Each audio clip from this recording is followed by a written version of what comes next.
الحمد لله الذي لا يضره خطأ القائلون ولا يحصي نعماءه العادون ولا يعدي نعمه المجتهدون الذي ليس لصفته حد محدود ولا نعت موجود ولا وقت معدود ولا أجل مردود فطر الخلائق بقدرته ونشر الرياح برحمته الصلاة والسلام على الرسول المصدق المصطفى العمجد المحمود الأحمد سيدنا ومولانا ومولى الكونين جد الحسن والحسين علي والقاسم محمد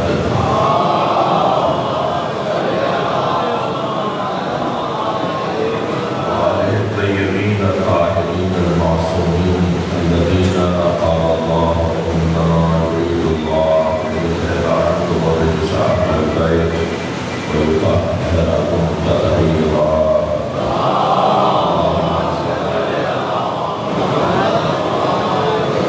ولعنة الله على أعدائهم أجمعين بيوم عداوتهم إلى قيام يوم الدين أما بعد قال الحكيم في القرآن الكريم بسم الله الرحمن الرحيم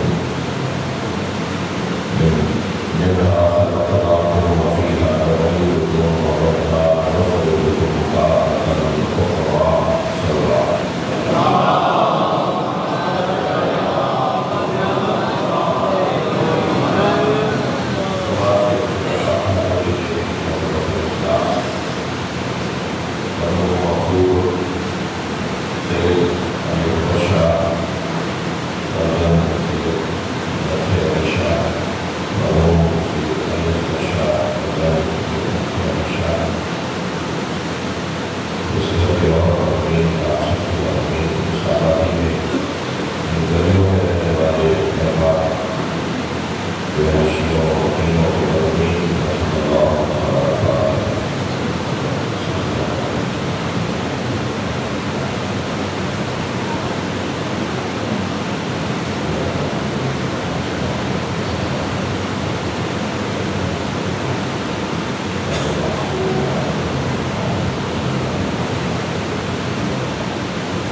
اگر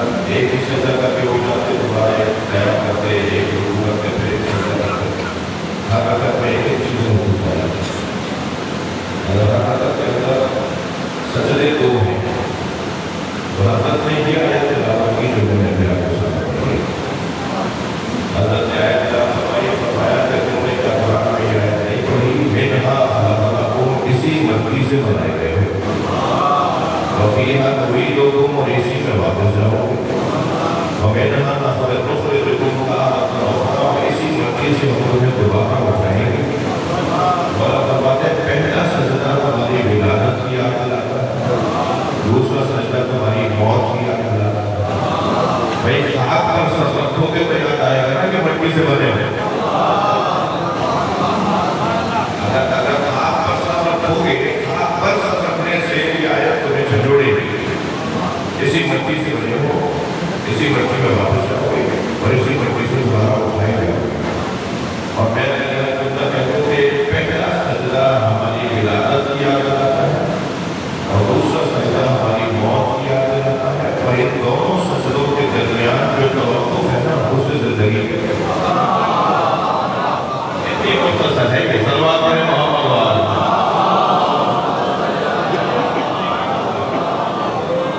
اتنی دیر رکھیے دونوں سجدوں کو درمیان بیٹھتے کتنی دیر ہے میرے سنیشیا بھائیوں میں ایک مکمل لمحہ بیٹھنے کا ہو زیادہ سے زیادہ کوئی فکر پڑھ لیا تھوڑی سی دیر اور پڑھ لیا لیکن سکون آ جائے گا ایک سجدہ کر کے پوری طرح سے بیٹھنا ہے دوبارہ کا کیفیت میں سکون کی کیفیت میں بیٹھنا ہے اور پھر دوبارہ کا اور سجدے کی طرف سجدے تو کتنی دیر بیٹھنے کو ایک لمحہ 4-5 سیکنڈ کے لیے بہت زیادہ ٹائم لگے گا یعنی بہت ضروری ٹائم لگے گا 4-5 سیکنڈ اور اگر ہم نے اس دورانی میں جو زندگی پڑھ دیا اس کا اللہ آپ کی بات ہوئی ہے تو پھر مجھے ایک اور مطلب کرنے دیجیے کہ دو سجدوں کے درمیان ولادت پہلا سجدہ موت دوسرا سجدہ دو سجدوں کے درمیان زندگی ہے اور زندگی کا نام استغفار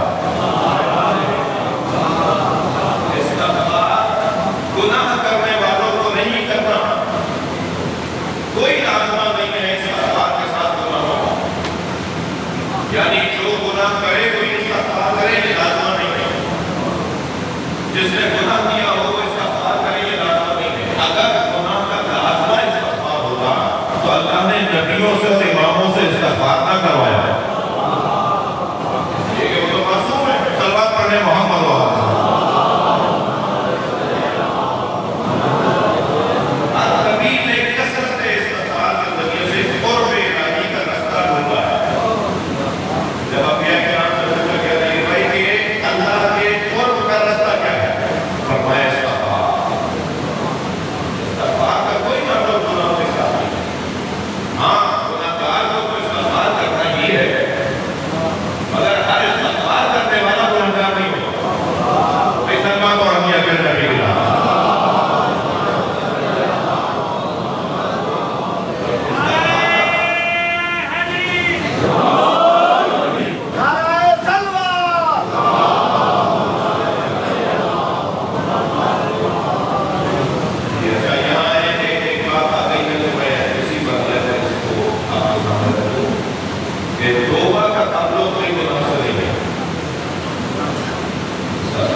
یعنی ایک گناہگار ہی توبہ کرے گا اور گناہگار ہی استغفار کرے گا یہ لازم نہیں یا جو توبہ کر رہا ہے وہ اس نے کوئی گناہ کیا ہے تبھی توبہ کر رہا ہے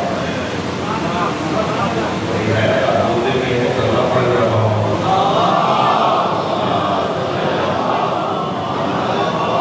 یہ کوئی لازمہ نہیں ہے کہ اگر کوئی توبہ کرتا وہاں پہ نظر آئے تو ہمیں سمجھ لے کہ بھائی واہ ہم تو دور رہتے تھے اس کی قبولی تلاش کریں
جو غیب پر ایمان رکھنے والے ہوتے ہیں، جنہیں یہ یقین ہوتا ہے کہ اللہ ہے اور اس بنیاد پر وہ اللہ کے دین کی مدد کر رہے ہوتے ہیں اور دین کی خدمت کر رہے ہوتے ہیں۔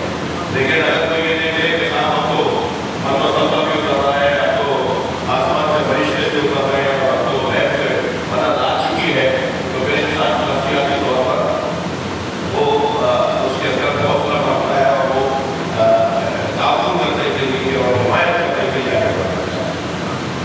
تو میں ایک لفظ یہ اور بھی یہی کہوں کہ اگر آپ چاہتے ہیں کہ آپ کے نظریے کو کوئی مانے، توجہ جواب، اگر آپ چاہتے ہیں کہ آپ کے نظریے کو کوئی مانے، بھائی میں یہ بات کروں گا ویسے ہی ایسی بھی بات کروں گا، اگر آپ چاہتے ہیں کہ آپ کے نظریے کو کوئی مانے تو اپنے نظریوں کو منوانے کے لیے آپ کو اہتمام کرنا ہوگا، انتظام کرنا ہوگا۔ اگر اہتمام اور انتظام کے بغیر آپ چاہیں کہ آپ کی بات کو کوئی مان لے تو وہی اللہ بھی نہیں کرتا۔ اللہ بھی اپنے نظریے کو منوانے کے لیے اذا جاء نصر اللہ والفتح کا قاعدہ کرا، اس کی طرف سے اہتمام ہوگا، اس کی طرف سے انتظام ہوگا، یہ قانون ہے جو قرآن میں دی ہے، اس کی طرف سے دکھائے جائیں گی کچھ چیزیں، مثلاً آسمان سے تلوار اٹھے گی، تو جن کے ایمان ابھی کچے تھے تلوار پہننا محمد والا، جن کے ایمان ابھی پختہ نہیں تھے وہ یہ دیکھ کر ہی مطمئن ہو گئے کہ اللہ ہے۔ بھئی کچھ تو تلوار کو اترتا ہوا دیکھ کر ایمان لے کر آئے اور کچھ ایمان لائے تھے تو تلوار اٹھ گئی۔ کسی کا ایمان اس درجے پر تھا کہ ان کے لیے تلوار ہوتی تھی اور کچھ اس وجہ سے مومن ہوئے کہ انہوں نے ایمان تلوار اترتے ہوئے دیکھا۔ تو اب وہ جو اذا جاء نصر اللہ والفتح سے پہلے کے مسلمان ہیں وہ اور ہیں، اور جو اذا جاء نصر اللہ والفتح سے بعد والے مسلمان ہیں وہ اور ہیں۔ بھئی سارے مسلمان برابر نہیں ہیں، یہ کس نے کہہ دیا کہ سارا صحابی برابر ہے؟ سارے نبی برابر نہیں ہیں، سارے رسول برابر نہیں ہیں، تو کلہم قبول کا قاعدہ کہاں سے نکلا ہے؟ سلوات پڑھنے سے نبی نہیں کہا۔ بھائی مجمع بہت زیادہ ہے، سلوات آپ صحیح نہیں کریں۔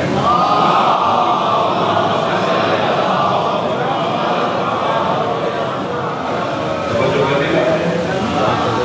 یعنی اس میں اللہ کہہ جائے تبارک اللہ فضل اللہ شریف اذا جاء نصر اللہ والفتح، اللہ کی جانب سے نصرت اور فتح۔ اچھا یہ بھی قرآن کے طالب علم کہتے ہیں کہ مدرسے کے طالب علم زندگی فرمائے ہیں، افاضل بھی ہیں، طلبہ بھی ہیں، نصرت اور ہوتی ہے فتح اور دونوں ایک چیز ہے۔ مدد آئے گی تو فتح ہوگی، یعنی قلت اور معلوم، نصرت قلت ہے، اس کا نتیجہ کامیابی ہے، مدد آئے گی تو کامیابی ہے۔ اب ممکن ہے کوئی یہ سوچے کہ ہم اللہ کی طرف سے تو صرف مدد آ جائے، کامیابی تو ہم حاصل کریں گے۔ اللہ نے یہاں بھی تعالیٰ ڈال دی، مدد بھی میری طرف سے آئے گی، کامیابی بھی میری طرف سے آئے گی۔ یعنی تمہیں اگر کامیابی مل رہی ہے تو وہ بھی میں نے چاہا ہے تو تمہیں کامیابی مل رہی ہے، ورنہ تم اپنی مصر سے کامیاب نہیں ہوئے، تم نے چاہا تو کامیاب نہیں ہوئے، مدد بھی میری، کامیابی بھی میری۔ سارے مسائل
ایک اور صلوات آمین.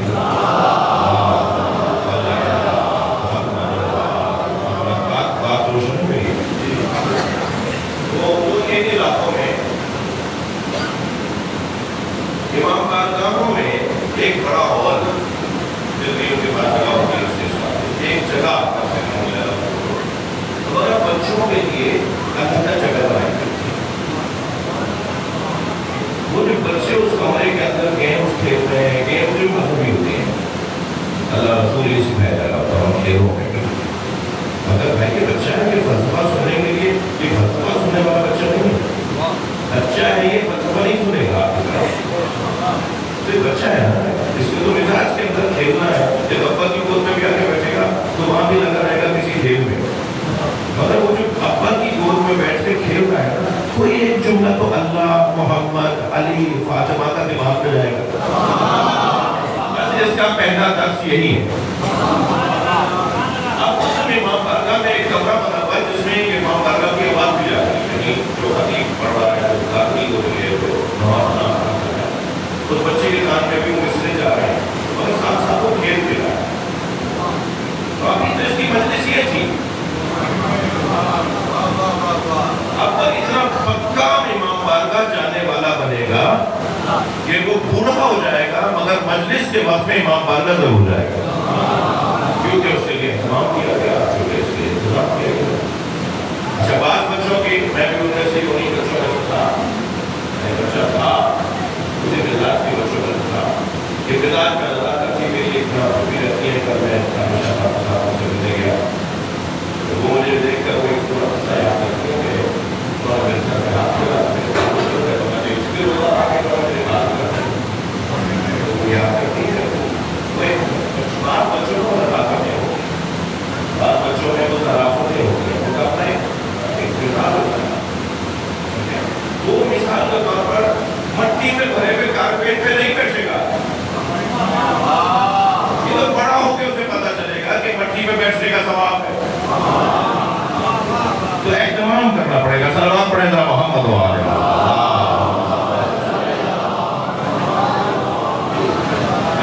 آپ مجھے معاف کریں، میں آج پتہ نہیں کیوں ایسی باتیں کر رہا ہوں.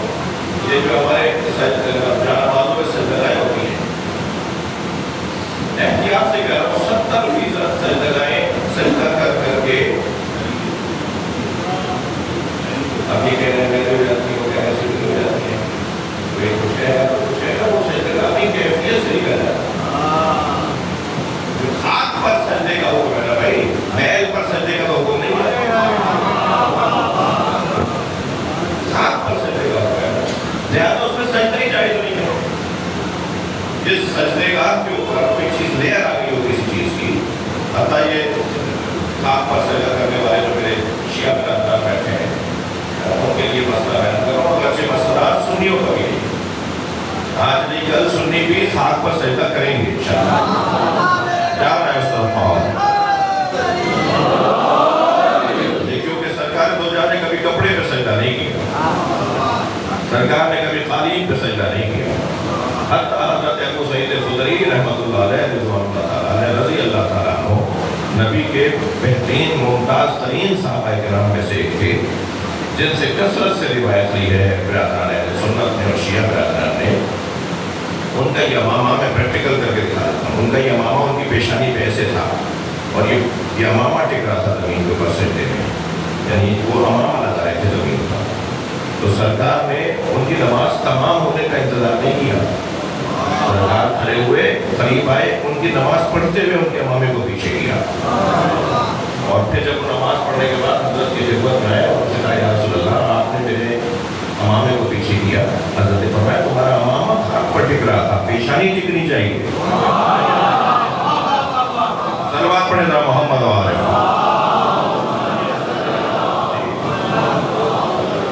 تو اگر یہ اس سے زیادہ پاک اور کیا چیز ہوگی بھائی؟ قالین سے زیادہ تو پاک ہے نہیں ہے، کارپیٹ سے زیادہ تو پاک ہوتا ہے نا. امامہ انسان امامہ کپڑے تو اپنے سب سے زیادہ سجا کے پہنتا ہے نا. تو اگر امامے پر سر رکھنا یا امامے کو خاک پر رکھنا جائز نہیں ہے تو پیشانی کو قالین پر رکھنا جائز کیسے ہوگا؟ پیشانی کو کپڑے پر رکھنا کیسے جائز ہوگا؟ مٹی پہ رکھنا ہے. اب مسجدوں کے اندر مٹی بچھائیں کیا کریں؟ صلوات پڑھیں ذرا محمد والے. حکم تو یہ ہے کہ مٹی پہ سب رکھو. خفا تو نہیں ہے آپ اس سے؟ آپ تو آواز صحیح آ رہی ہے بھائی. حکم یہ ہے کہ مٹی پہ سب رکھو. اب مٹی تو بچھا نہیں سکتے مسجد کے اندر, مٹی کو مسجد کو کر نہیں سکتے, تو پھر کیا کریں؟ ہم نے اس مٹی کو تھوڑا سا پانی اس میں ڈالا, وہ سخت ہو گئی, اس مٹی پہ سب رکھیں جسے سجدہ کا کہتے ہیں. اس مٹی پہ سب رکھیں جسے سجدہ کا کہتے ہیں, جسے تراب کہتے ہیں, جسے تربت کہتے ہیں, مٹی کہتے ہیں. تربت کو بھی اس لیے تربت کہتے ہیں کہ انسان اس میں جاتا ہے. قبر کو بھی کہتے ہیں کہ خاک ہو جاؤں گا میں تم کو قبر ہونے جانا.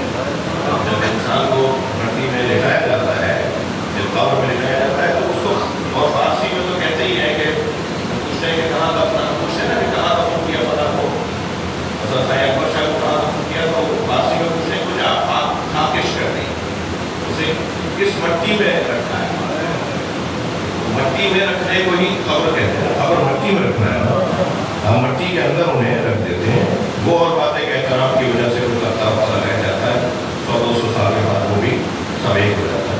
صحیح ہے. اذا جاء نصر اللہ والفتح ورأيت الناس يدخلون في دين الله افواجا.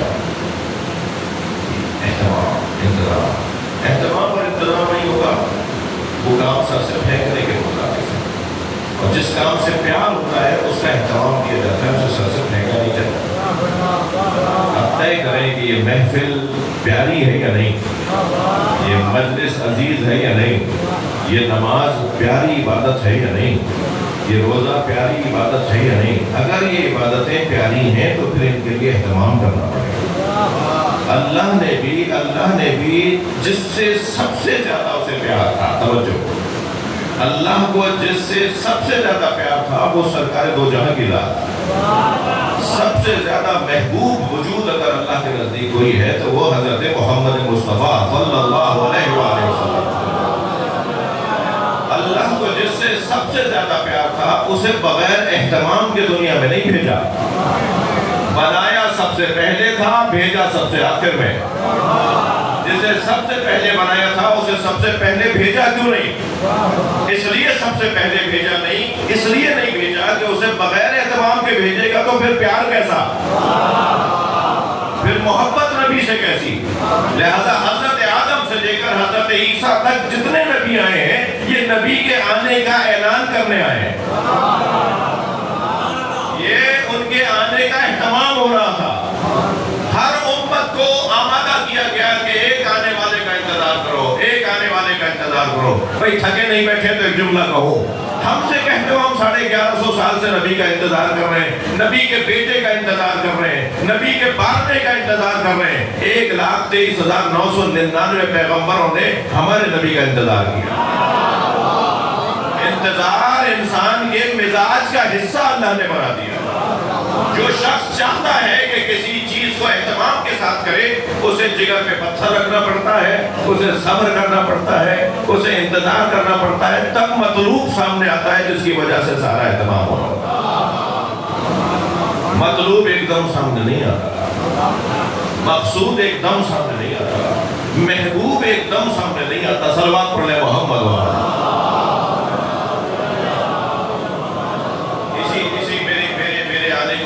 مثال میں آپ کے خدمت میں حاضر ہوا کہ مجلس 11:30 بجے شروع ہوئی تھی, 10 بجے شروع ہوئی تھی, 10:30 بجے شروع ہوئی تھی مجلس. میں سن رہا ہوں مولانا کی تلاوت کی آواز میں سنی, تو 1-1.5 گھنٹے تک اہتمام ہوتا رہا. آپ کے کانوں میں کی آوازیں جاتی رہی کہ مجلس شروع ہوئی ہے مثلاً جی. اور پھر معلوم آ کے ایک وقت آئے گا کہ کیا بھائی جن کو ہم نے آج کی مجلس کے لیے کہا تھا اب وہ خطاب کریں. بغیر تمہید کے محبوب کو نہیں بھیجا جاتا. اللہ نے اپنے محبوب کو بھیجا ہے تمہیدیں باندھنے کے بعد. اور جتنی تمہید لمبی ہوتی چلی جاتی ہے, میں یہ ہرگز نہیں کہہ رہا کہ ہر جگہ ایسا ہو, لیکن جتنی تمہید لمبی ہوتی چلی جاتی ہے اتنا ہی محبوب کے آنے کا انتظار بڑھتا چلا جاتا ہے. اور جتنا انتظار بڑھتا ہے اتنی شدت بڑھتی ہے، اور جتنی شدت بڑھتی ہے اتنی توجہ بڑھتی ہے۔ اب تم نے 1,999 پیغمبروں کا اور تم نے مولا علی سے لے کر امام عسکری تک خطابات کو سنی انسنی کر دی، اب یہ آخری خطاب سب سنیں گے۔ اب یہ نہیں ہوگا کہ کچھ سنا اور کچھ نہیں سنا، ایک مانی اور دو نہیں مانی، اب اس کی ساری ماننے پڑیں گی، اس لیے کہ انتظار شدید ہو گیا ہے۔ صلوات پڑھ لیں محمد و آل محمد۔ اذا جاء نصر اللہ والفتح ورأيت الناس في دين الله ورأيت الناس يدخلون في دين الله افواجا فسبح بحمد ربک، میرے حبیب تسبیح کرو، حمد کرو اپنے رب کی، واستغفرہ، اور استغفار کرو۔ میرا مضمون دیر سے آیا آ گیا، اللہ اپنے نبی سے کہہ رہا ہے استغفار کرو، نبی معصوم اس سے استغفار کا حکم دیا جا رہا ہے۔ اس کا مطلب یہ ہوا کہ استغفار کا کوئی تعلق گناہوں سے نہیں۔ اللہ جب نبیوں سے استغفار کروا رہا ہو، اچھا اگر نبی کا استغفار ایک سامنے تو اتنی بدبختی دکھائی گا نہیں، یہی آیت دلیل ہے کہ یہ معصوم نہیں تھے۔ ایسے بدبخت بھی ہیں میرے حلیے میں بعض لوگ، میرے حلیے میں مطلب ہے مذہبی حلیے میں رہنے والے ایسے بدبخت بھی ہیں، وہ کہتے ہیں کہ نہیں قرآن کی یہ آیت دلیل ہے، وہ ہے ایک عقیدہ اور یہ ہے آیت، عقیدہ آیت سے بنایا جاتا ہے، آیت کہہ رہی ہے کہ اللہ نے نبی سے کہا استغفار کرو، تو اس کا مطلب یہ کہ معصوم نہیں ہے۔ تو انہیں جواب دے دوں ایک جملے میں، بہت جواب دیے گئے ایک جملے میں، یہی اسی جگہ کا جواب ہے کہ اللہ کے اس کلام میں نبی کے استغفار کا فلسفہ بیان ہوا ہے۔ اگر نبی کا استغفار تمہیں سمجھ میں نہیں آ رہا تو اللہ کی توبہ کیسے سمجھ میں آ رہی ہے؟ اس آیت میں تو اللہ کہہ رہا ہے انہ کان توابا، صرف توبہ ہی نہیں کرتا، وہ بہت زیادہ توبہ کرتا ہے، مسلسل توبہ کرتا ہے۔ یعنی نبی کا استغفار تمہیں سمجھ میں نہیں آیا، اللہ کی توبہ کیسے سمجھو گے؟ تو بس یہاں مطلب یہ ہوا کہ لفظ ایک جیسا ہے، مطلب ایک جیسا نہیں ہے۔ نبی کے لیے استغفار کا مطلب ہے اللہ سے قرب میں شدت، میرے استغفار کا مطلب یہ ہے گناہوں سے ہاتھ اٹھانا، ہمارا توبہ کرنے کا مطلب یہ ہے کہ آئندہ گناہ نہ کرنے کا پکا ارادہ، اور اللہ کے توبہ کرنے کا مطلب یہ ہے کہ وہ اپنی کرم ہی کرم کی طرف پلٹتا ہے، وہ اپنے غضب کی طرف نہیں پلٹتا۔ توبہ یعنی پلٹنا۔ صلوات پڑھ لیں محمد و آل محمد۔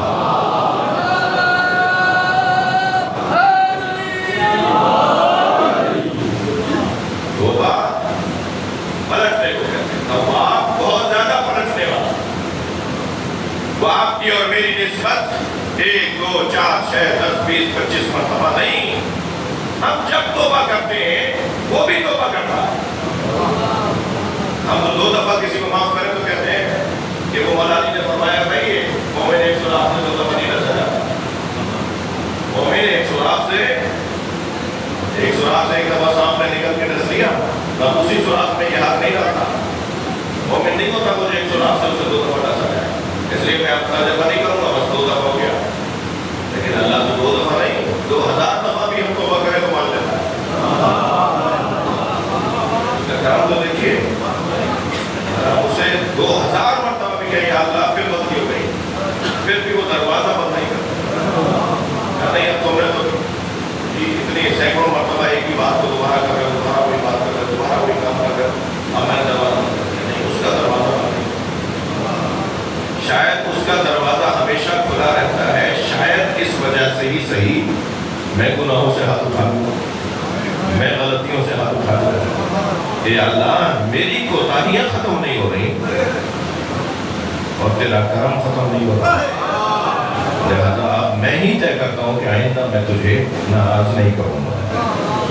شاید اس وجہ سے انسان بخشا جائے۔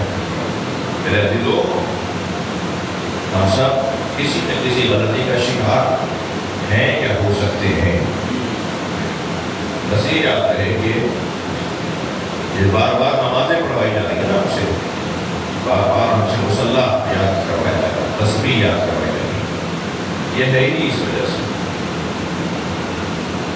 شب قدر منگل کا دن گزر کے جو رات آتی ہے شب قدر، اس میں 2 رکعت نماز ہے، نماز امام زمانہ. امام کے ظہور میں تعجیل کی دعا اور امام کا قرب حاصل کرنے کی 2 رکعت نماز جو ہم اپنے گھروں میں بھی پڑھ سکتے ہیں. اور اگر مسجد سہلا یا مسجد جمکران جائیں تو مسجد جمکران کی شسا اور مسجد سہلا کے اعمال کا حصہ ہے. اس 2 رکعت نماز میں سورہ مبارکہ جب پہلی رکعت میں ہم پڑھتے ہیں تو حکم ہے کہ ایاک نعبد و ایاک نستعین. یہ جو آیت ہے نا اسے 100 مرتبہ تسبیحات میں لے لو اور 100 مرتبہ اس آیت کی تکرار کرو. کھڑے میں قیام میں پہلی رکعت ہے پھر دوسری رکعت ہے، دونوں میں الگ پڑھنی ہے. لیکن جب یہ آیت آئے الحمدللہ رب العالمین الرحمن الرحیم مالک یوم الدین، اب جب یہ آیت آئی ایاک نعبد و ایاک نستعین اور حکم ہے کہ تسبیح کے درمیان تسبیحات کرو 100 مرتبہ اس جملے کو دہراؤ. میں نے اپنے بزرگ استاد سے پوچھا کہ اس کا فلسفہ کیا ہے. پھر اہدنا الصراط المستقیم سے سورۃ میں 100 مرتبہ پڑھ لیا، ایاک نعبد و ایاک نستعین 100 مرتبہ پڑھ لیا، تو پھر اہدنا الصراط المستقیم صراط الذین انعمت علیہم غیر المغضوب علیہم ولا الضالین سورہ مکمل کر. پھر دوسرا سورہ پڑھنا ہے سورۃ توحید، پھر رکوع ہے، سجدہ ہے، پھر دوبارہ پڑھیں گے، پھر ایسے ہی 100 مرتبہ یہ والا کام دہرانا ہے. میں نے اپنے استاد سے پوچھا کہ اس کے اندر فلسفہ کیا ہے. وہ فرمانے لگے کہ یہ ہی تو ساری عبادتوں اور ساری ریاضتوں اور روزوں قرآن کی تلاوتوں ساری جو شریعت کے احکامات اللہ کی عبادت ان سب کا جو نقطۂ مرکزی ہے وہ ہے ایاک نعبد و ایاک نستعین.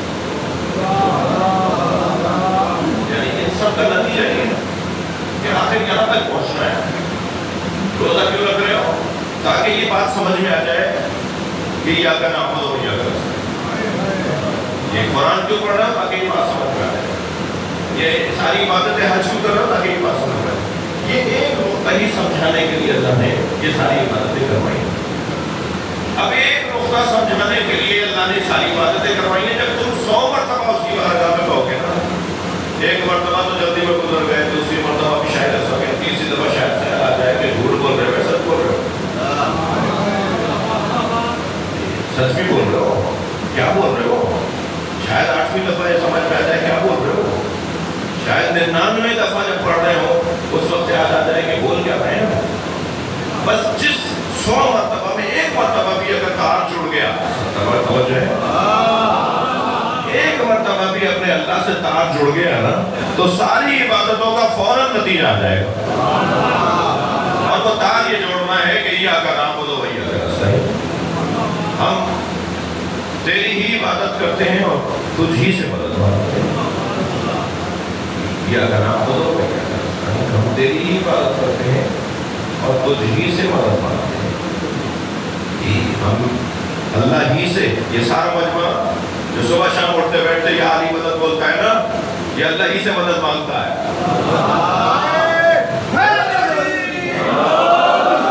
یہ اس بحث چلتا ہے، میرے پاس وقت تمام ہو گیا، لیکن 2 جملے ضرور کہوں گا. یہ جو سارا مجمع اٹھتے بیٹھتے یا علی مدد کہتا ہے، یہ اللہ ہی سے مدد مانگتا ہے. یا علی مدد کہنے والوں سے زیادہ اچھا اللہ سے کوئی مدد ہی نہیں مانگتا. یہ اس پہ کبھی اور مجھے اجازت دیں کہ تفصیل سے بات کروں. یہ تو سوچیں گے جب نا، یہ جو ہمارے بھائی ہمیں ٹوک رہے ہوتے ہیں کیا قرآن تو کہہ رہا ہے ایاک نعبد و ایاک نستعین، ہم تیری عبادت کرتے ہیں تجھی سے مدد مانگتے ہیں، اور یہ سارے شیعہ حضرات کہہ رہے ہوتے ہیں یا علی.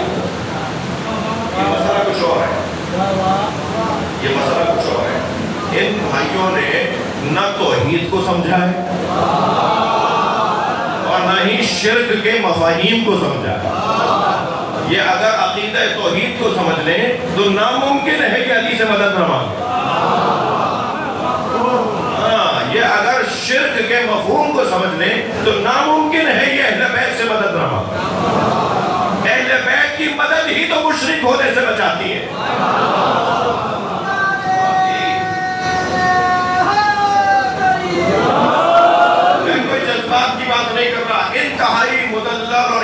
انتہائی علمی گفتگو کی طرف ایک اشارہ کر رہا ہوں۔ ممکن ہی نہیں ہے اللہ سے مدد مانگنا جب تک کہ اہل بیت سے مدد نہ مانگی جائے۔ ایک جملہ کہہ دیتا ہوں، شاید میرے کسی بچے کے ذہن میں اگر ابھی الجھن باقی ہو تو دور ہو جائے گی۔ اہل بیت سے مدد مانگنا اللہ سے مدد مانگنے کے غیر میں نہیں ہے۔ اگر یہ متغیر ہوتی، صلوات پڑھے تو میں عرض کرتا ہوں،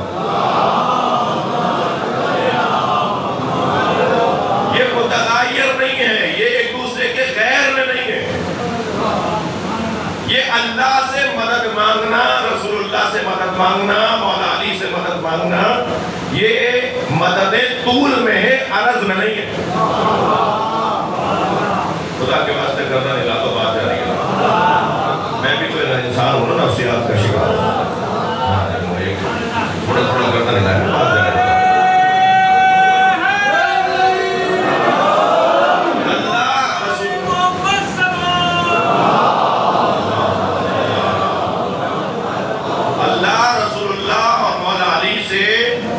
نیچے آتے آتے شہباز قلندر سے اور شہادت بھٹائی سے اور امام بری سے اور ہمارے علاقے کے اندر جو موجود اولیاء الہی ہیں ان سے مدد مانگنا، یہ اللہ کی مدد کی طول میں ہے، عرض میں نہیں ہے۔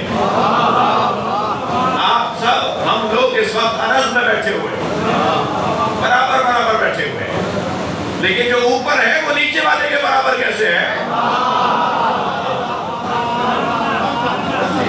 میرا اوپر بیٹھنا اس وقت غلط فہمی نہ ہو کسی بچے کو، میرا اوپر بیٹھنا اوپر بیٹھنے کے حقیقی معنی میں نہیں ہے، اوپر ہونے کے حقیقی معنی میں اس وقت میرا اوپر بیٹھنا نہیں ہے۔ یہ ضرورت کے مطابق ہے، احتیاط کے مطابق، یہ احتیاط ضرورت کے مطابق ہے کہ میں 2 زینے اوپر بیٹھا ہوں۔ اور مجھ جیسے لوگوں کو جب اوپر بیٹھنے کی اجازت ملتی ہے تو انہیں یہ بھی بتایا جاتا ہے اوپر ضرور بیٹھ جانا مگر دیکھنا نیچے، کہیں متکبر نہ ہو جاؤ، کہیں غرور تمہارے اندر نہ آ جائے۔ تم اوپر بٹھائے گئے ہو اس لیے کہ تمہیں کچھ بولنا تھا کچھ دیر کے لیے، تم نیچے بیٹھنے والوں سے افضل نہیں ہو۔ یہ اوپر بیٹھنے والا نیچے بیٹھنے والوں سے افضل نہیں ہے، اس لیے کہ نیچے بیٹھنے والوں میں امام سجاد ہے۔ افضل کیسے ہو گیا اوپر بیٹھنے والا؟ کون افضل ہو سکتا ہے اہل بیت کے نسبت؟ اس لیے ہرگز یاد رہے کہ اللہ سے اپنے مدعا پر یہ ایسی بحث میں لے آیا ہوں کہ جس کے اوپر بہت ہی مفصل مختلف زاویوں سے بحثیں کی گئی ہیں، کام پہلے سے ہوا ہے کہ پہلی دفعہ دماغ میں خیال نہیں آیا ہے، اس میں محنتیں ہوئی ہیں، اس پہ کتابیں لکھی ہیں جو میں بات کر رہا ہوں۔ حضرت امام اعظم ابو حنیفہ ہمارے سنی بھائیوں کا بہت بڑا نام، وہ امام جعفر صادق علیہ السلام کے شاگرد،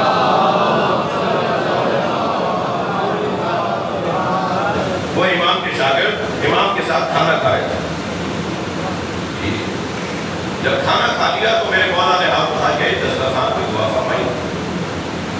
اب تو یہ چیزیں کی طرف ہوتی چلی جائے، کھانا کھانے کے بعد دعا بھی نہیں کر رہے ہوتے، کھانا کھانے سے پہلے بسم اللہ بھی نہیں پڑھ رہے ہوتے، لیکن الحمدللہ ہمارے سندھ میں کچھ خوبیاں ہیں، سندھیوں میں کچھ خوبیاں ہیں۔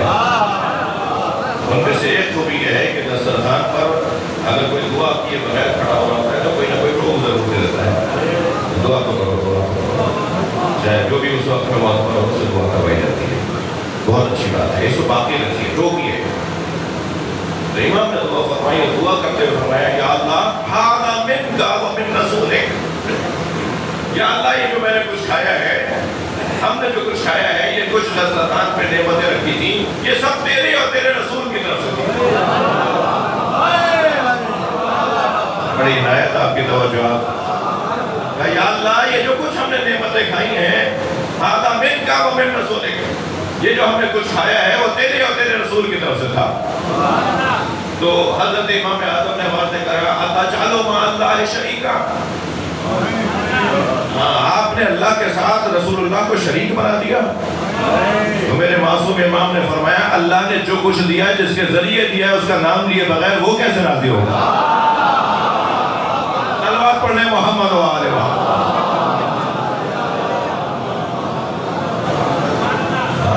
لہذا یہ طول میں ہے ان کی مدد، ہم مولا علی سے مدد ہی اس لیے مانگتے ہیں کہ اللہ نے انہیں مددگار بنایا ہے۔ مسئلہ تو روشن ہے، مسئلہ تو بہت واضح ہے۔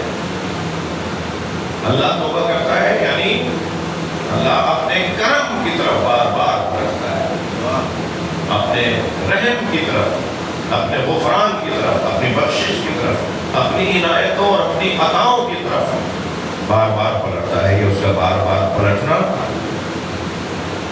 وہ اس کا تقویٰ ہوتا ہے۔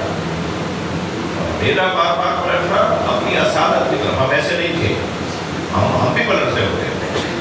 یہ عید کا لفظ اس مہینے میں جو چند دن پہلے گزرا تھا، عید یہ عود کے معنی ہے۔ عید ہے ہی اس کی جو واپس آ گیا ہو۔ مہینے پر روزے نہیں رکھے، نماز نہیں پڑھی، قرآن کا ایک پارہ بھی نہیں پڑھا، اور عید والے دن سب سے مہنگے کپڑے پہن کے آئے، تو اس کی کوئی عید نہیں ہے بھائی۔ عید تو ہے ہی اس کی جو واپس آ گیا ہو۔ یہ واپس کون آیا ہے؟ یہ واپس کہاں آ گیا ہے؟ یہ واپس وہاں آ گیا ہے جہاں جیسا اللہ نے بنایا تھا۔ اللہ نے کیسا بنایا تھا بس اسے یاد رکھیں تاکہ واپس پلٹنے میں آسانی رہے۔ اللہ نے منافق نہیں بنایا تھا، اور جو ہے اللہ نے ہمیں عاجز اور خاکسار بنایا تھا۔ وہی فارمولہ جو بچوں کے لیے مولانا نبی مولا کی جناب سیدہ زہرا نے فرمایا، مجھے بچوں کی 5 خصلتیں پسند ہیں۔ الاول یہ روتے زیادہ ہے، الثانی یتدکعون علی التراب، یہ مٹی پر بیٹھتے ہیں، الثالث لا یدخرون لغد، آج کا کام کل پہ نہیں چھوڑتے، الرابع یعملون ثم یخربون، مٹی کے کھلونے بناتے ہیں، کھیلنے کے بعد توڑ دیتے ہیں۔ توڑنا ضروری ہے، اس لیے کہ بچوں کی دنیا ان کا کھلونا ہے۔ یہ دنیا کو استعمال کر کے اسے ختم کر دیتے ہیں، دل لگا کے نہیں رکھتے۔ دنیا دل لگانے کی جگہ نہیں ہے۔ یہ چوتھا، الخامس یختصمون بغیر علم، یہ لڑتے ہیں مگر دلوں میں کینہ نہیں رہتا۔ صلوات پڑھنے سیدہ کے بعد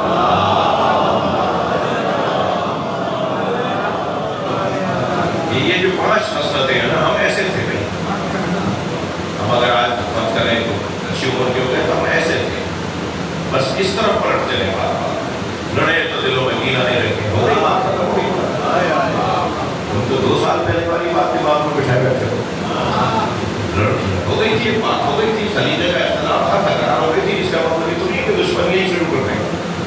ختم کرو اس بات کو، جب تصور میں کرے دلوں میں کینہ نہیں رہتے، عاجزی ہوتی ہے، پٹی پہ بیٹھ جاتے ہیں، آج کا کام کل پہ نہیں چھوڑتے، دنیا سے دل نہیں لگاتے اور روتے جاتا ہے۔ اگر میرے مزاج میں رونا بند ہو گیا ہے تو سمجھوں کہ میں کہیں کھو گیا ہوں، مجھے واپس آنا ہے۔ اگر مجھ سے رویا نہیں جاتا، اب میری آنکھوں میں آنسو نہیں آتے، تو اس کا مطلب یہ کہ میں کہیں کھو گیا ہوں۔ میں اپنے گھر واپس پلٹ کے جب آؤں گا جب میرا یہ مزاج دوبارہ سے ٹھیک ہو جائے گا۔ جس قوم کو اہل بیت نے رونے پہ لگایا ہے، یہ پوری قوم رونے پہ لگائی گئی۔ اگر کسی کے بڑے نے رونے سے روکا ہے، کسی مذہب کے بزرگ نے اگر رونے سے روکا ہے کہ رونا کوئی بدعت ہے، رونا غلط ہے، انہیں وہ بزرگ مبارک ہو۔ لیکن میں جنہیں اپنا بزرگ مانتا ہوں، امام سجاد سے لے کر امام زین العابدین سے لے کر اور امام زمانہ تک، ہر امام معصوم نے ہمیں رونے کا حکم دیا۔ اچھا، رونے کا بھی تو معیار ہونا چاہیے نا۔ کسی جانور کے چھن جانے پہ رونا، کسی جگہ پہ قبضہ ہو جانے پہ رونا، یہ تو غیر معیاری رونا ہے۔ کوئی رونے کا، جب رونے کا حکم ہے، انبیاء کرام رونے کی مشقیں کرتے تھے، ایسے کھانے کھاتے تھے جن سے ان کی آنکھوں میں اللہ آنسو آئے۔ بعض نبیوں نے تو بعض کھانوں کی سفارش کی کہ یہ والی دال کھاؤ، اس سے دل نرم ہوتا ہے، یہ والی سبزی کھاؤ، اس سے دل نرم ہوتا ہے، اور جس کا دل نرم ہو جاتا ہے اس کو رونا جانا۔ مقصد کیا، دل کیوں نرم کریں؟ دل کو نرم کریں بھائی، دل نرم اس لیے کریں، مقصد دل نرم کرنا بھی نہیں ہے، مقصد یہ ہے کہ کسی طرح تمہاری آنکھوں میں، مقصد رونا بھی نہیں ہے، مقصد دل نرم کرنا ہے۔ کیا کریں کہ آنکھوں میں آنسو ہیں، دل نرم کرو، دل نرم کرو کہ آنکھوں میں آنسو آ جائیں گے۔ حتیٰ نبیوں نے رونے کے لیے، دل نرم کرنے کے لیے ہمیں حکم دیا، یہ کرو، یہ کھاؤ، یہ کھاؤ، یہ کھاؤ۔ مگر رونے کا بھی تو کوئی مان ہونا چاہیے، کہاں رو رہے ہو، کیوں رو رہے ہو، کس بات پہ رو رہے ہو؟ رونے کا معیار اتنا اونچا کر دیا کہ میرے مولا رضا فرماتے ہیں کہ اپنا شبیب، اے فرزند شبیب، جب غم دنیا تمہیں گھیرنے لگے تو خبردار دنیا کے غم میں نہ رونا، فق کے دل حسین ہمارے جد پہ رو لیتا۔ پریشانی تمہیں کوئی اور آئی ہے، فوراً ڈھونڈنا کہ حسین کا کون سا مرثیہ پڑھوں تو آنکھوں میں آنسو آ جائے، فوراً مجلس تلاش کرنا، فوراً نوحہ تلاش کرنا۔ میں پھر جملہ تکرار کر رہا ہوں، اگر کسی کے مذہب کے کسی بزرگ کے رونے سے روکا ہے تو وہ اس کی مرضی ہے، نہ روئے، لیکن انہیں تو رونے دو نا جن کا بزرگ وہ بزرگ نہیں ہے۔ ان کا بزرگ تو امام رضا ہے، ان کا بزرگ تو امام موسیٰ کاظم ہے، یہ اپنا بڑا تو امام عسکری کو مانتے ہیں، اور یہ تو امام زمانہ کو اپنا بڑا مانتے ہیں۔ انہوں نے مکمل ایک مرثیہ لکھا ہے جیسے زیارت ناہیہ کہتے ہیں، اس نے امام زمانہ نے، جب امام حسین کی قبر پہ جاتے ہیں نا امام زمانہ، ہر شب جمعہ حضرت امام زمانہ کربلا میں ہوتے ہیں، ہر شب جمعہ ہفتے بھر امام پوری دنیا میں اللہ کی نعمتوں کو تقسیم کرنے کے لیے نکلتے ہیں، مگر جب جمعرات آتی ہے نا تو کربلا آ جاتے ہیں، اور کربلا میں اپنے جد حسین کے قبر میں کھڑے ہو کر ایک مرثیہ پڑھتے ہیں جسے زیارت ناہیہ کہتے ہیں۔ اس میں ایک جملہ دل چیرنے کا جملہ ہے، انسان اگر اس کا ترجمہ، اس کا مطلب سمجھ لے تو ممکن ہی نہیں ہے کہ اس کی آنکھوں میں آنسو نہ آئے۔ مثلاً وہ فرماتے ہیں سلام ہو ان سروں پر، السلام علی رؤوس العاریات، سلام ہو ان سروں پہ جن سے چادریں اتار لی گئی۔ رؤوس العاریات، یہ جملہ تو بظاہر بہت مختصر ہے، مگر اس کے پیچھے وہ چیخیں بھی ہیں، اس جملے کے پیچھے آنکھوں کے آنسو بھی ہیں، اس جملے کے پیچھے بیویوں کا خیموں سے خیموں کی طرف نکلنا بھی ہے۔ حضرت فاطمہ کبریٰ فرماتی ہیں کہ ایک شخص میرے قریب آنے لگا تو میں نے اس سے کہا میں علی کی پوتی ہوں، میرے قریب نہ ہو، میں حسین کی بیٹی ہوں، میرے قریب نہیں ہو۔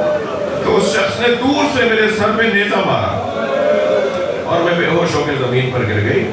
تو جب مجھے ہوش آیا تو بی بی فرماتی ہے میں نے دیکھا میرا سر پھوپھی زینب کی گود میں ہے، تو میں نے اپنے سر کو دیکھا تو میرے سر سے خون بہہ رہا تھا اور میرے سر پہ چادر نہیں تھی۔ تو میں نے پھوپھی زینب سے کہا پھوپھی اماں میرے سر پہ چادر نہیں رہی، تو انہوں نے میری پیشانی کا بوسہ دیا اور کہا اے فاطمہ تمہاری پھوپھی کے سر پہ بھی چادر نہیں ہے۔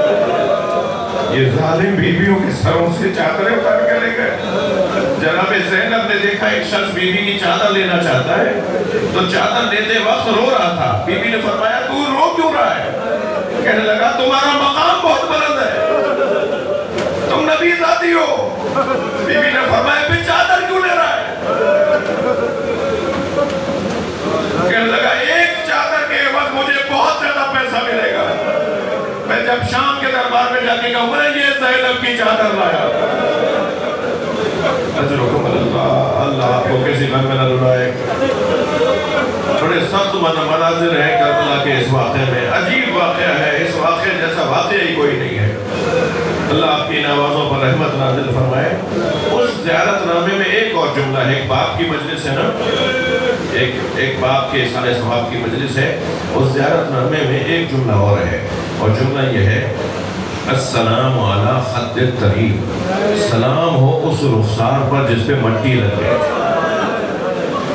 جب امام حسین گھوڑے سے گرے ہیں نا تو پہلے تو جب گر رہے ہوتے تھے تو گھوڑے کی زین کو پکڑ پکڑ کے سنبھلتے تھے، اور جس طرف گر رہے ہوتے تھے اس طرف اشارہ کر کے کہتے تھے لا واللہ لا واللہ، مجھے نہیں چاہیے، مجھے نہیں چاہیے۔ کوئی کچھ دے ہی نہیں رہا تھا حضرت کو، حتیٰ کوئی سہارا نہیں دے رہا تھا۔ یہ تو سب چاہتے تھے کہ حسین کو گرا دیں، کوئی تیر مار رہا تھا، کوئی پتھر مار رہا تھا، کسی طرح امام گھوڑے سے گرے اور جنگ ختم ہو جائے۔ آخر رکی ہوئی تھی نا جنگ امام حسین کی شہادت ہوا، اتنی مشکل جنگ ہو گئی تھی، ان پیاسوں نے اتنی مشکل جنگ بنا دی تھی دشمن کے لیے۔ کہ یہ چاہ رہے تھے اب حسین گریں تو جنگ ختم ہو، اور امام گر نہیں رہے تھے گھوڑے سے. ہر شخص چاہ رہا تھا حسین کو گھوڑے سے گرائے، لیکن جب امام گرنے لگتے تھے نا تو اس طرف اشارہ کر کے کہتے تھے لا واللہ مجھے نہیں چاہیے. میں نے آیت اللہ مشکینی سے یہ جملہ سنا، وہ فرما رہے تھے جب امام گرتے ہوئے کہتے تھے نا مجھے نہیں چاہیے، اس وقت انہیں جناب زہرا نظر آ رہی تھی اور کہہ رہی ہو رہی تھی کہ میرے لال میری گود میں آ جا. اور امام یہ کہہ کر یہ کہتے تھے اماں یہ میرا امتحان ہے، مجھے خود گرنے دیجیے، مجھے خود زمین پر گرنے دیجیے. اور جب امام گھوڑے سے زمین کی طرف آئے ہیں تو دشمن تو امام کے گردن کو سر کو کاٹنے کی کوشش کر رہا تھا، زلجنا تھا جو امام کے بدن کی حفاظت کر رہا تھا. اور پھر جب زلجنا کو پکڑنے لگے تو زلجنا دور ہٹنے لگا اپنی حفاظت میں، اور ادھر امام کو شہید کر دیا گیا. یہ پلٹ کر واپس آیا، امام کی رگوں سے خون نکل رہا تھا. اس نے اپنی پیشانی کو امام کے خون سے رنگین کیا اور زمین کربلا پہ پیر مارتا ہوا خیموں کی طرف گیا، اور وہاں جا کر بھی ڈھونڈ رہا تھا سکینہ کہاں ہے. یہ چاہ رہا تھا کہ پہلی خبر جا کر حسین کی بیٹی کو بتاؤں کہ تمہارے بابا کو مار دیا ہے. تو ایک خیمے پہ جا کے رکا جس پہ اس کو اندازہ ہوا کہ یہاں سکینہ موجود ہے، اور وہاں جا کر اس نے پیر مارنا شروع کیے تو بی بی باہر آ گئی. بی بی نے بابا کا خالی گھوڑا دیکھا تو گھوڑے کی گردن پہ ہاتھ رکھ کر ایک جملہ کہا. بی بی نے فرمایا یا جواد ابی حل سوتے ابی ام قتل اچھانا، اے میرے بابا کے با وفا گھوڑے اتنا بتا میرے بابا کو پانی پلا کر مارا یا میرے بابا کو پیاسا مار دیا. میرا بابا پیاسا بہت تھا. اللہ لعنت اللہ علی الظالمین. یا اللہ ان آوازوں پر رحمت نازل فرما، مرحوم و مغفور کے درجات کو بلند فرما، ان کی کوتاہیوں سے درگزر فرما، ان کی برزخ کی قبر کی منزلوں کو آسان فرما، ان کے وارثوں کو اور بہتر کام کرنے کی توفیق عطا فرما. امام زمانہ کے ظہور میں تعجیل فرما. رحم اللہ من الفاتحہ.